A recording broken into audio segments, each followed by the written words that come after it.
That's right, this workshop we're doing Little Drummer Boy. My name's Alec from Get Bagpipe Ready, and I'm so excited to do Little Drummer Boy with you. The first couple lessons here are going to be free, and the sheet music I'm using is from Jenna Bagpipes. You can check out her Patreon page where she's got her sheet music. Jenna Bagpipes Patreon. I'll have the link in the video description below. And another way to access the sheet music is by buying the workshop. The link will be below the video as well to buy the workshop. And if you're curious why I have a Peace Through Music International shirt on, it's a charity I fully support, and actually 10% of all the fees from the Get Bagpipe Ready membership goes directly to that charity. So feel free to join the membership, have some fun piping, and know you're doing some good in the world. Or better yet, check out the charity's site, Peace Through Music International, a great charity. So without any further ado, let's get going on lesson 1. So lesson 1 for Little Drummer Boy, we're going to go through this little chunk of music.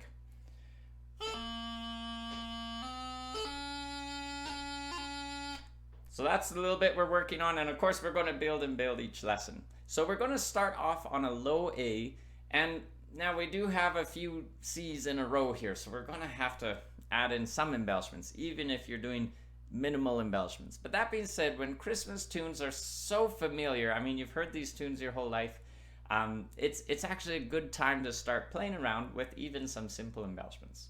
So we're starting off at low A. We do have a G grace note to kick things off. We're already on low A, so you might as well throw that G grace note in. So it's top finger up and down just once for that G grace note on the low A. After that, we're going to go up one note to the B, and this B, we're not on it very long before we're already going to the C. So from B to C, you can do that G grace note if you wish. However, we are transitioning between notes, so it's a little tricky. If you want to leave that grace note out, you could. Here's what it would sound like without it out, or without the grace note in there.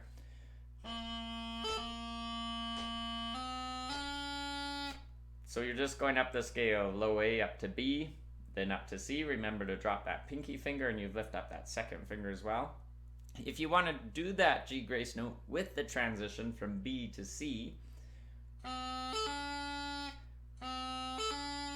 we just have to make sure we lift that top finger first, and then the bottom hand is going to do its transition to that C position, and then the top finger comes down. What we don't want is we don't want that grace note to happen first, and then the transition. That's not what we're looking for. That's what we're looking for. And again, we don't want that grace note to happen after the note transition. Again, that's not what we're looking for with this grace note. We want it to happen with the transition. So either way, you've gotten to that C. Where do we go from here?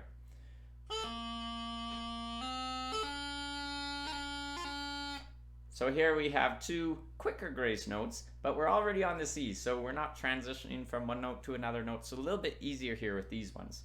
We're already on the C. Our next note is going to be a D grace note.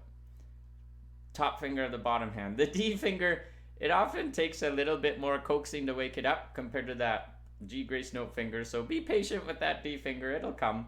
But we're just lifting up and down with that D finger, so the top finger of the bottom hand.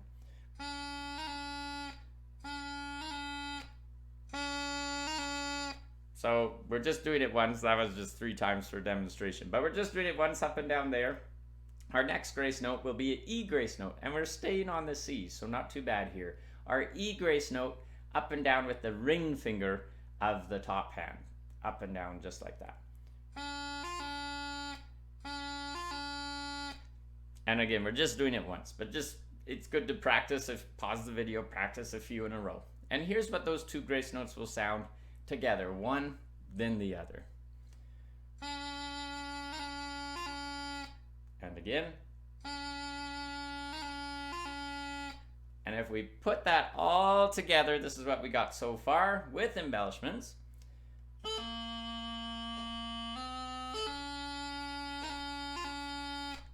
So that's what we got so far. And as for counting beats in the sheet music and that, I'm going to leave the beats out for now. I'll talk more about that in the workshop, beats and time signatures and things like that. But for right now, I'm trusting the Christmas melody is, it's very ingrained in your brain, and we don't have to spend too much time on rhythm. Just really kind of settle in, feel that rhythm, and the rhythm will come after you get the notes and grace notes sorted out. So one quick mention on the grace note again. You need to keep those last two on the C, but you could skip that grace note that transitions from the B up to the C. It'll sound like this.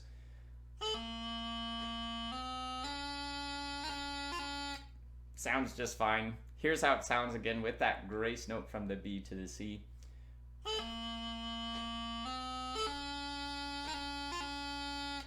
So either way, you've got the first lesson under your belt with maybe a couple more rewatches, maybe a little slow-mo, a few pauses, but I know you can get this, and I can't wait to see you in lesson 2. Again, lesson 2 will be coming soon, but you can check out in the link below to access all the workshop, or if you say, you know what, I really don't need instruction on this, the Christmas song I know well, I just need the sheet music, then check out my friend Jenna's Patreon page. Again, the link is in the workshop below.